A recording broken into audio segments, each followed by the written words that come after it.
A empresa responsável pela palestra é a Santa Helena Sementes. Ela trouxe o renomado zootecnista Luiz Keplin, ele que roda o Brasil, explicando como é que é feito a silagem. Do campo ao coxo, como é que explica? Leonel, a satisfação estar aqui em Ariquemes novamente, poder conversar com os produtores, técnicos da região. Nós criamos um tema que nós chamamos da lavoura ao coxo, que é justamente orientar o produtor desde a decisão do híbrido, e como plantar esse híbrido, os cuidados que tem que ter com o plantio.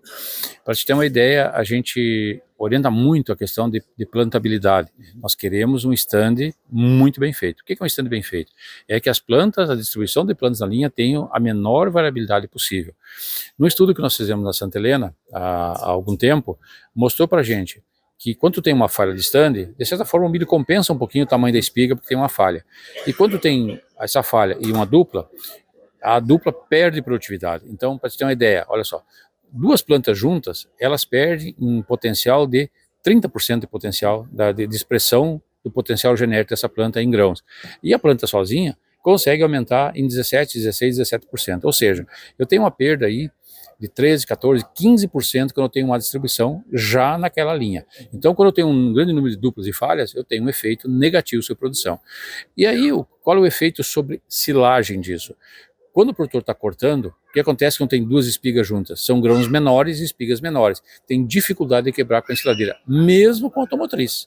Imagina com a máquina de uma linha, duas linhas. Então, e esse grão acaba passando inteiro, vai para o silo e acaba saindo nas fezes dos animais. Então a perda ela é muito grande. Muito grande. Então começa por orientação de como plantar de forma adequada os milhos da Santa Helena aqui na região de Ariquemes, através do nosso distribuidor aqui, que é o nosso representante, que é o Thales, e junto com o Reinaldo, a equipe, mostrar para os produtores o que é o ideal, que é o que nós vamos mostrar hoje no dia de campo. E depois nós vamos entrar na questão de qual é o ponto ideal de corte, que nós chamamos de janela técnica de colheita, não é janela visual. Justamente eu vou mostrar aqui o que é uma janela técnica de colheita, não visual. Eu acho que está no ponto. Não dá para ter eu acho. Eu acho, é mais ou menos, Leonel, nós íamos para a beira da rodovia, agora aqui, e ficarmos dizendo, esse carro passou a 88 km por hora, e ele passou a 120. Nós erramos em 20%, nós quebramos a empresa. Então não dá mais, não cabe mais no produtor hoje, eu acho. Ele tem que ter certeza. E isso que nós vamos mostrar durante a nossa conversa aqui com os produtores, é qual que é a certeza de fazer a colheita no ponto correto, nós chamamos de janela técnica de colheita. Depois nós vamos abordar a questão de tamanho de picagem, a importância do tamanho do grão, porque um milho que tem grãos grandes e grãos dentados, fica muito fácil a ensiladeira quebrar. Então eu tenho grãos quebrados. Isso tudo ajuda no processo de fermentação. E outra coisa importante é o uso de inoculante na silagem, altura de corte, tamanho de partícula. O que é uma forma correta de compactação? Nós vamos mostrar para os produtores isso aí. Como é que se compacta de forma correta um silo? Não é simplesmente andar com o trator em cima do silo, isso não é compactação. É uma técnica para compactação. Outra coisa, em hipótese alguma, o produtor deve, na hora que está compactando o milho, ir até a terra. Se ele vai até a terra, o que vai acontecer? Ele suja os pneus do trator e volta do silo e contamina a silagem, ele contamina o alimento. É como se eu servisse um almoço muito bom para ti, Leonel, e eu colocasse areia no teu almoço. Aí já ia bom. E aí imaginando que a vaca tem 40 vezes mais capacidade de sentir gosto das coisas do que a gente. Muito mais capacidade. Então, assim, essas coisas não podem acontecer. Um outro erro que é cometido, que a gente vai orientar, e tem orientado os produtores aqui de Ariquemes, da região, e de Rondônia como um todo, em hipótese alguma, o caminhão, o trator, que vem da lavoura, passar por cima do silo. Quando ele vem da lavoura, como é que está a situação? O pneu está sujo, está com barro. O produtor de leite, o que ele joga nas áreas? De esterco. Exatamente. O pneu está contaminado com esterco. Vai passar por cima do silo, vai contaminar o silo. Isso leva a fermentações indesejáveis e as vacas têm dificuldade em consumo. Por quê? É um alimento que tem terra, é um alimento que tem resíduo de fezes, muitas vezes, do esterco que foi jogado na lavoura, que é normal jogar, então não pode ir em cima do silo. Então todo esse planejamento para atingir uma silagem de alta qualidade é o que nós temos abordado ao longo do tempo aqui em Rondônia, conversando com os produtores, com treinamento prático, dia de campo, como já fizemos vários dias de campo aqui, vários treinamentos, orientando dessa forma, passo a passo de como produzir uma silagem de alta qualidade. A maior preocupação hoje sua, né, do zootecnista, é com relação ao silo feito em cima do solo. Porque aquele que é feito na trincheira ou no cilindro, esse não tem muita preocupação. Mas esse do chão, esse que dá preocupação para vocês? todo silo nos dá preocupação. Se eu tenho um silo trincheira, eu sempre brinco, Leonel, me permite a brincadeira também contigo e com quem nos está ouvindo e assistindo. O melhor silo é o silo com ar-condicionado, é um silo de alvenaria coberto com ar-condicionado e com a cervejinha junto. Tirando o ar-condicionado e a cerveja, né, doutor? Isso engorda, engorda a gente daí, né? Não, o silo ele pode ter a melhor tecnologia, mas nós podemos errar na forma de fazer. Então eu já vi silos no chão de espetacular qualidade, eu vou mostrar, tenho mostrado aos produtores aqui nas fotos, nos dias de campo, através das palestras, e às vezes silos feitos em silo coberto, em alvenaria e mal feito. Então assim, a tecnologia de silagem, é independente se tu vai fazer um silo bolsa, como nós temos aqui inclusive no dia de campo um silo bolsa, que é para mim uma das melhores tecnologias que tem que é um processo que tu vai fazendo o silo, vai compactando, vai fechando e vai inoculando. A cada metro ele está pronto o silo. O processo chama de linguiça, chama de chouriço. Esse chouriço aí tem 60 metros. Tem 60 metros, né, esse chouriço, né? Essa linguiça, né, 60 metros, o silo bolsa, como nós chamamos. E tem o silo superfície. Claro que o silo superfície, é óbvio que nós precisamos ter mais cuidado com o silo superfície, porque ele é um silo que é muito mais fácil ele abrir, ele começar a largar e começar a fazer um processo de rotação que a gente chama. A ventilação não pode ter, né? Não pode ter. Então, o silo superfície, a primeira coisa importante que a gente tem que ter nesse silo é a base de compactação tem que ser muito boa. A primeira compactação, as primeiras cargas, elas têm que ser assim, quase que um tijolo. Porque daí ele fica bem acomodado e ele não começa a abrir o silo. Porque se você não compactar muito bem nas primeiras cargas, aí quando tu coloca as outras cargas em cima, ele força o silo para baixo e ele abre. Ele abrindo, o que faz? Você tenta jogar as laterais para dentro, ele começa a rodar. Aí eu digo que é como cavocar na areia. Quanto mais tu afunda, mais aumenta o tamanho do buraco. Não consegue. O erro está nas primeiras cargas. Luiz, e quanto a esse que o Adeir está produzindo aqui, qual a qualidade dele? Você consegue avaliar? Nós introduzimos em 95 no Brasil o silo bolsa. Nós fizemos um trabalho junto com a Fimer, uma empresa argentina que forneceu as máquinas para nós na época, e também trouxemos as bolsas do Canadá, da AD Research do Canadá, uma empresa que nos forneceu as bolsas de 5 pés. E fizemos os primeiros silos demonstrando os produtores. Para mim, é o melhor sistema que existe hoje de confecção de silo, é a bolsa. Qual que é a limitação da bolsa? Muitas vezes são propriedades grandes, onde eu tenho que fazer 10 mil, 20 mil, 30 mil toneladas. E as bolsas com a capacidade de 200 toneladas, para cada 1000 toneladas eu preciso de 5, 6 bolsas muitas vezes. E às vezes o consumo muito alto por dia gera na propriedade um grande consumo de plástico. E eu tenho que tirar muitos metros por dia se eu tenho lá 5, 10 mil boi no confinamento. Então eu acabo optando pelo silo superfície ou o silo trincheira.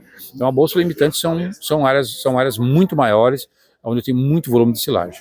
Bem, quanto à forragem, né? Tem do sorvo, tem do capim e do milho. Qual desses é recomendado? Eu até tenho um trabalho que eu publiquei há alguns anos, comparando todos os tipos de silagem possíveis. Tá? E quando a gente olha, não só o meu trabalho, mas olha, por exemplo, Estados Unidos, você olha Israel, você olha a Alemanha na Europa, você olha Portugal, Espanha, Canadá, México, com grandes propriedades, o milho realmente é a cultura por excelência. Eu costumo dizer que o milho é a cultura completa. Um amigo meu fala assim que o milho é uma cultura abençoada, porque ele tem a parte inferior do milho, se olhar o como inferior do milho, ele é rico em açúcar. Ele é como se fosse uma cana-de-açúcar. A folha inferior do milho eu posso comparar com a braquiária. A folha superior do milho eu posso comparar com uma aveia, que é um passo mais nobre. A parte superior do talo do milho é uma fibra de excelente qualidade. Eu tenho a palha do milho, que ela me dá uma proteção de rumen, para evitando a timpanizo espumoso, e o sabugo do milho é uma fibra que vai para fundo de rumen, dando uma condição de pH ruminal perfeito. E o grão, minha fonte de energia. Então assim, ele tem 5, 6 partes o milho que se formam como se fosse uma mistura de várias culturas junto. Então, para mim, o milho é uma cultura diferenciada.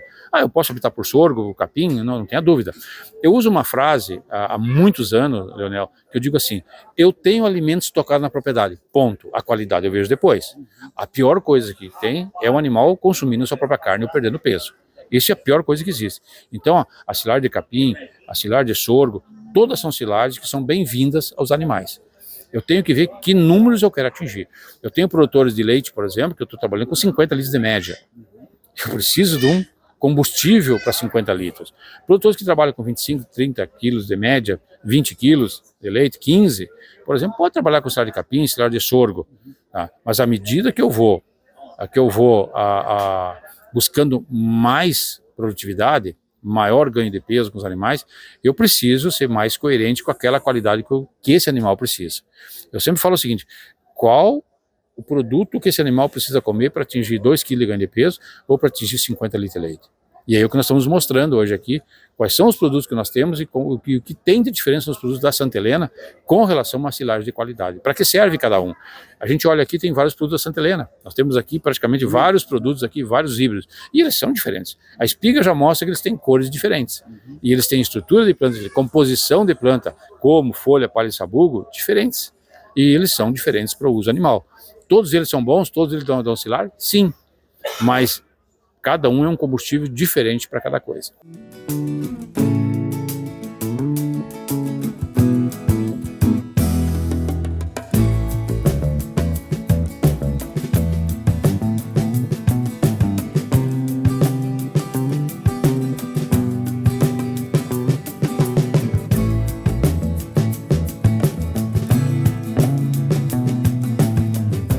Esse aqui é um expositor de milhos da Santa Helena.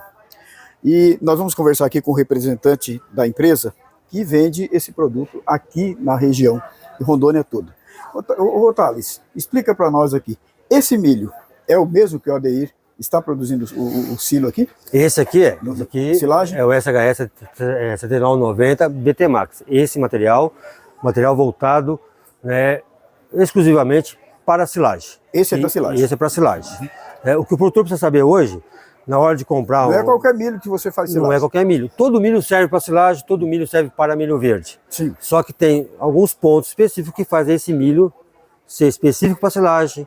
Tem um outro material nosso que não está aqui, que é o 2065 BT Max, que é exclusivo para milho verde, que tem as suas características pontuais que fica melhor para onde ele quer usar, qual vai ser o destino dessa lavoura, né?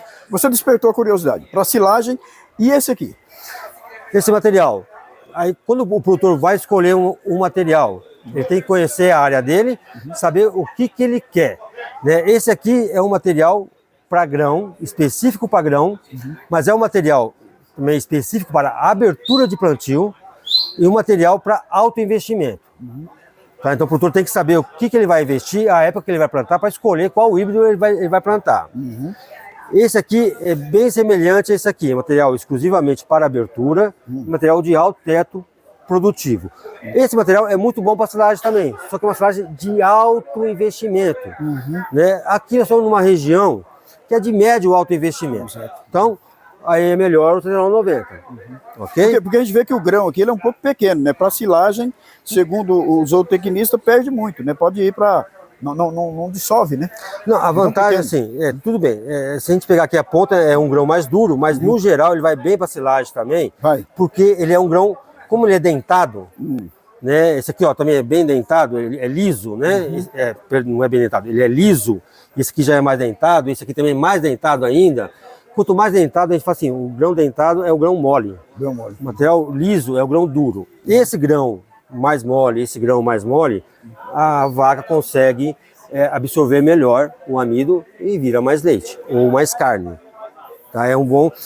Mas temos outras espécies aqui. Nossa. Essas outras duas aqui? Essas duas que são específicas para grão também, né? Sendo essa aqui um material para meio e fechamento de plantio, de médio ou alto investimento.